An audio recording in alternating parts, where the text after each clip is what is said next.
આજે આપણે દૂધીમાંથી હેલ્ધી નાસ્તો બનાવીશું। ચા જોડે આવો ગરમા ગરમ હેલ્ધી નાસ્તો મળી જાય તો બીજું કંઈ નહીં જોવે।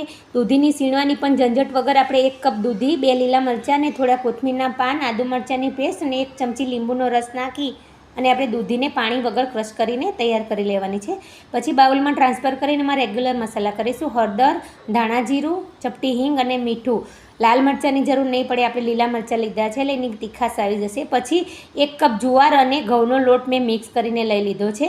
આ 2 વ્યક્તિના પરોઠા બનશે તો આ રીતના એને મિક્સ કરી લેવાનું પહેલાં આપણે, અને પછી થોડું મણ માટે તેલ નાખી અને એના પાણીમાંથી જ આપણો લોટ બધો બંધાઈ જશે। અને આ રીતના લોટ બાંધી અને 10 મિનિટ રેસ્ટ આપી અને આપણે એને વણી લેશું। તો એને આ રીતના થોડું વટામણ લઈ અને પતલો એવું આપણે પરાઠો વણી અને ઉપરથી તલ નાખીશું। તમે અંદર તલ નાખવા તો બી સરસ લાગે છે, પણ મેં શો માટે ઉપરથી લગાડ્યા છે। તો તૈયાર છે આપણા ગરમા ગરમ દૂધીના પરાઠા। એકવાર ટ્રાય કરજો, ખૂબ જ હેલ્ધી અને ટેસ્ટી છે। વિડીયો ગમે તો લાઇક, શેર, સબસ્ક્રાઈબ।